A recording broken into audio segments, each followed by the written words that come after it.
Anem a veure com calcar un dibuix ràster en un dibuix de línies vectorial. Primer anem a entendre els contextos en els que podria ser útil i veure les opcions que tenim. Aquí tenim una imatge ràster, bé, podem veure els píxels i volem vectoritzar-la. Seleccionem la imatge, anem a camí, vectoritza un mapa de bits, tall de brillantor. Aquí agafem un valor molt baix, veiem que ens queda en blanc. Si agafem un valor molt alt ens queda en negre i podem determinar un punt intermig que ens sembli adient el resultat, aplicar, i tindríem un resultat. En aquest cas potser podem pensar: ui, aquestes línies no m'han quedat prou ben definides, vaig a pujar el valor. Torno a intentar-lo, selecciono l'objecte, poso un valor més alt, aplico, miro el resultat. Ups, he agafat la imatge en comptes del vectoritzat i veig que ja tinc el resultat que esperava. Elimino l'anterior, selecciono i vaig a edició de nodes. Aquí podeu comprovar que aquestes línies del cavall no són en realitat línies, sinó una àrea. I podria passar que en comptes d'una àrea volguéssim el dibuix fet només a línies. Un context possible és, per exemple, aquest dibuix que el volíem fer un brodat molt simple, que fes com només una única passada, no una àrea, sinó diferents puntades. Un altre cas per al qual ens podria interessar les línies seria per fer un marcat. En comptes d'un gravat, volguéssim que ens marqués la talladora làser les línies o qualsevol altra circumstància.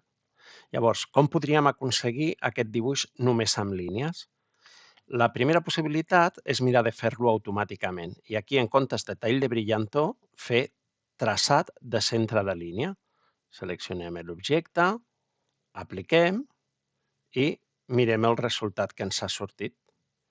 Aquí veiem aquest dibuix. Això, tot i que tingui un gruix, és realment una línia. Podem veure els nodes. El gruix que veiem simplement és per les opcions de visualització que tenim aquí d'una línia més prima o una línia més gruixuda. Què passarà? Que no serà exactament el que volíem. Una possibilitat seria treballar d'aquesta manera i venir ara a arreglar. Aquí, per exemple, m'ha creat una zona que no vull, puc eliminar els nodes, o això havia de ser una línia contínua. Aquests dos nodes puc unir-los en un node. Ara la línia no és recta, podria editar-la, podria simplement suavitzar-la agafant tot el conjunt de la línia i donar que suavitzi, o fins i tot, de vegades, simplement no volem l'element i l'eliminem. Això en realitat era un cercle, era un forat, i ara ha quedat d'aquesta manera. Podríem eliminar-lo i afegir-li un cercle, i així podríem anar corregint. Depenent de com sigui el treball, ens pot estalviar molta feina, o en realitat venir a corregir tots aquests errors ens pot generar més feina. Hem d'avaluar si ens convé fer-lo així i corregir, o si ens convé calcar-lo des de zero, o algunes parts potser esborrar-les i aquelles parts calcar-les. Ara anem a veure com seria aquest procés de calcar la silueta. Elimino això i vinc aquí a calcar la silueta. Què farem? Agafarem l'eina bolígraf, que és la que ens permet dibuixar corbes Bézier, i començarem a dibuixar. Podem fer una primera aproximació en els punts que entenguem que són claus. Faig clic, clic, clic, clic, clic, clic, i vaig dibuixant una sèrie de punts. Aquests punts puc fer-los ja més propers al que penso que finalment necessitaré, o puc ara, si vull, fer-los de manera més general i després ja afegiré tots els detalls que vulgui.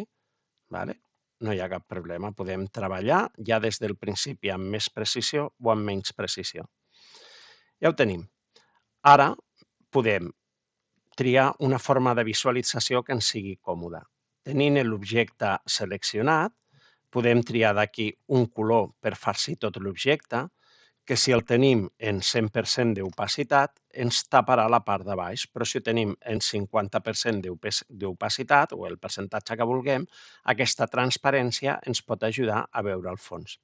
Una altra possibilitat també és treballar amb diferents colors que ens ajudin a visualitzar, com per exemple la línia. Ara mateix tenim aquesta línia vermella. Veieu que aquí tenim el punt sobre el blau, que està farcit de color blau, i aquest anell per dir que la línia és de color vermell. Si amb la tecla majúscules apretada triem un color, li estem dient de quin color volem que sigui la línia. I si sense tenir la tecla majúscules apretada premem un color, li estem dient de quin color volem que sigui el farcit de la figura. Ara faig zoom en aquesta zona i vaig ja ajustar els punts. Vinc a edició de nodes amb aquesta eina, col·loco el node exactament on cregui que ha de ser, el següent, i ara puc corbar fent clic sobre la línia, puc modificar-la i convertir-la en una corba. Ara, en aquest cas, puc començar a treballar com si només volgués la silueta exterior, com si no volgués que quedessin dibuixades les zones de dintre. Després veurem com podríem fer-les, però em centro només en la silueta. De vegades podem eliminar punts, suprimiré aquest punt, i això de vegades ens permet arribar a corbes més harmòniques.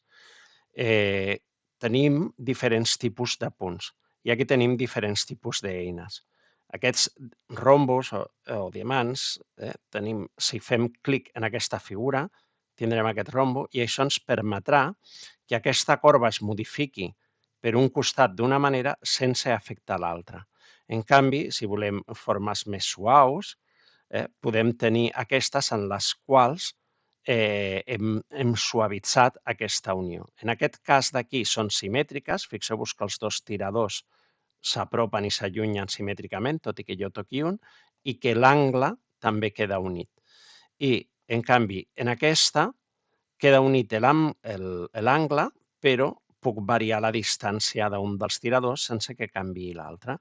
A poc a poc podem anar practicant i trobant les diferents eines com funcionen. Jo ara també puc seleccionar un node i seleccionar un altre, se'm desactiva el primer, però si tinc la tecla majúscules apretada, puc seleccionar els dos. I ara, si entre aquests dos li dic que són una línia recta, doncs les uneix, o li puc dir que sigui una corba i m'apareixen aquests tiradors. Tot i que sigui una línia recta, si jo faig clic dintre de la línia i ho moc, ja automàticament entenc que ha de ser una corba i apareixen els tiradors. I a poc, de vegades, quan no tens molt domini sobre els tiradors, treballar fent clic sobre la línia et dona més domini i de vegades, quan ja estàs més acostumat, recórrer als tiradors et permet tenir més precisió. Tot depèn de com t'hagis acostumat a treballar en això. Molt bé, ja veiem com a poc podem anar generant la forma que nosaltres vulguem, com podem mirar d'aconseguir anar arrodonint o anar, si al contrari, si en comptes d'arrodonint ho volem esmolat i poder fer una punxa, podríem anar modificant. Què més ens pot passar? Ens pot passar que vulguem treballar sobre zones com aquesta d'aquí que no havíem definit prou bé. Doncs el que podem fer és afegir punts. Per afegir punts, podem fer simplement doble clic sobre la línia i ja m'ha aparegut un punt més. Faig doble clic i ja m'ha aparegut un punt més. Faig doble clic i ja m'ha aparegut un punt més. I amb això puc anar modificant aquesta figura fins que s'assembli a allò que jo volia. Ja veiem més o menys aquest procediment general. A partir d'aquí, doncs, és anar-nos habituant a l'ús d'aquestes eines i anar descobrint el que ens permet fer cadascuna. Què més coses podem fer? Doncs, si volem només la silueta, ja hem vist com treballar, però ara podria ser que volguéssim també els detalls interiors. Si volem els detalls interiors, si volem, per exemple, aquesta línia, hi hauria diferents formes de treballar. Una possibilitat seria mantenir una figura tancada i fer aquesta forma d'aquí. Una altra possibilitat seria mantenir la forma tancada, però afegir un altre objecte. Agafem la corba Bézier i creem un altre objecte que és una línia que ve d'aquí a aquí. Ja he creat la meva línia. Pot ser una línia, pot ser recta o pot ser de treure l'eina, venir a edició, aquí, o pot ser corbada, però aquí, és un element independent. Tinc seleccionat un element o tinc seleccionat un altre element. O l'altra possibilitat seria obrir la figura directament. Ara, per eliminar, no puc eliminar un objecte en funció d'edició de nodes, he de tenir la fletxa, llavors sí que li puc donar al suprimir i elimino. I l'altra possibilitat seria obrir la figura. Agafo aquest node d'aquí i li dic d'un node converteix-lo a dos. Ara mateix ja l'ha trencat i ara veieu que tinc per aquí per separat la figura oberta. Ell igualment mira de pintar-la i s'inventa aquesta línia de cara a pintar perquè li han dit que la figura està pintada. Si amb aquesta creu d'aquí és el color sense pintar, el podríem treure, o si el volem tenir, ja veiem que ell automàticament el s'unirà per poder-lo pintar.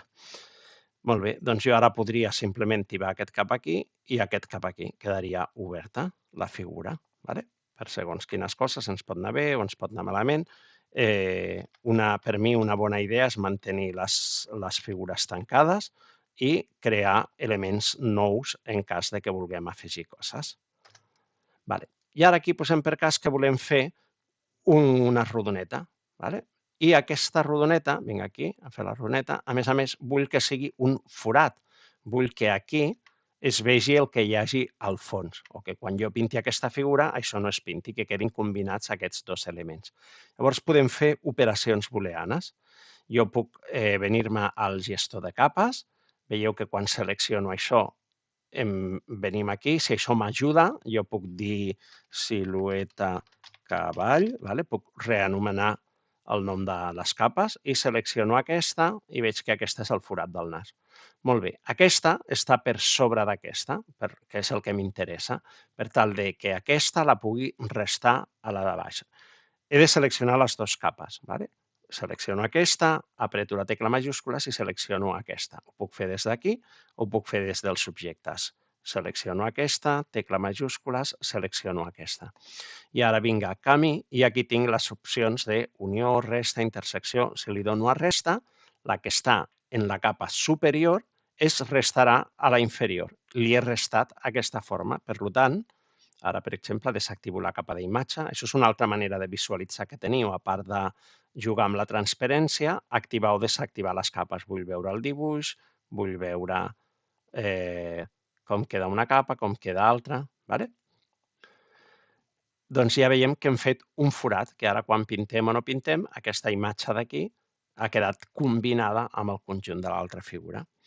I ara, per acabar, veure que anar fent això amb molt de compte pot ser un procés llarg i, si volem, podríem dividir o repartir aquesta feina entre diverses persones o diversos alumnes. Podríem dir, per exemple, que un se'n cuida de fer la part del davant i un altre de fer la part del darrere.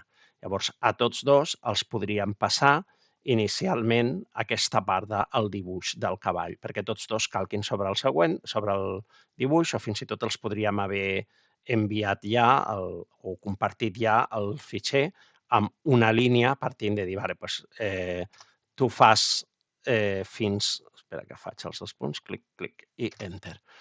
Tu fas fins a la línia i tu fas l'altra part, dividint de la forma que vulguem. Jo ara visualitzarem aquí les imatges, posem per cas que jo ja dono la part de davant per acabada. Ara el que faré serà que eliminaré la part de darrere. He d'estar en edició de nodes, tenir seleccionats els nodes i un cop que es veuen els nodes sí que puc seleccionar una àrea. Molt bé, posem per cas que aquest és el treball que he fet jo. I ara l'altre alumne ja ha fet la seva part. Aquí tenim un altre arxiu que ha fet una altra persona en la qual tenim la part de darrere del cavall. Aquí veiem la feina feta.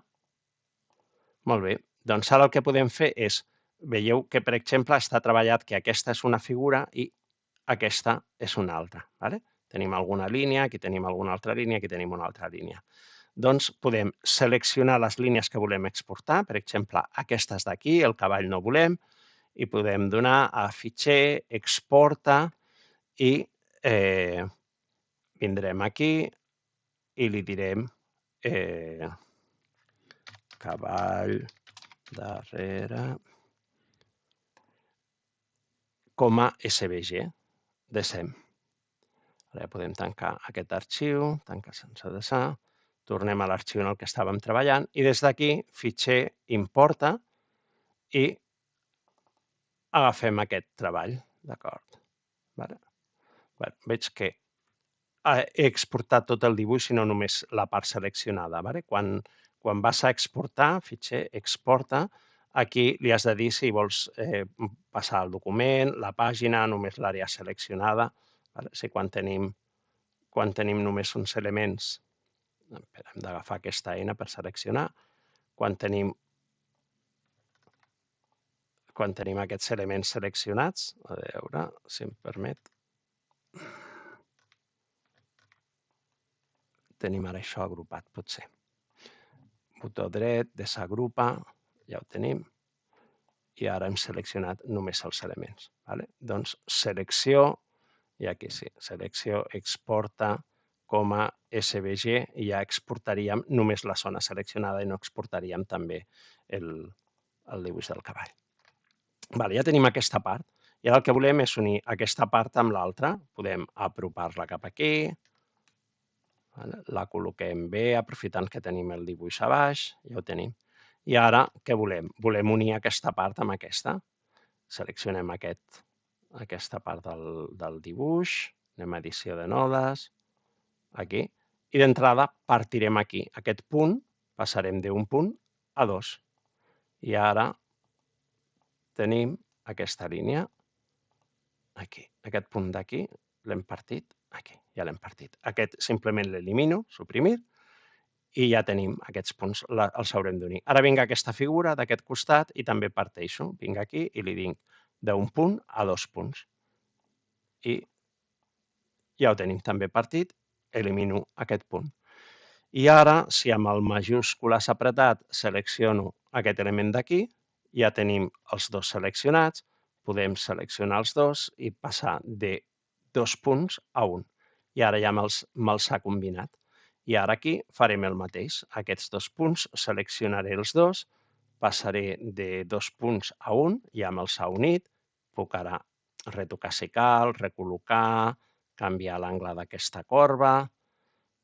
Aquí ja tenim això, acabem de corregir o de col·locar aquesta línia que se'ns ha mogut en el punt que creguem i ja tindríem combinada la feina que han fet uns nens amb la feina que han fet els altres.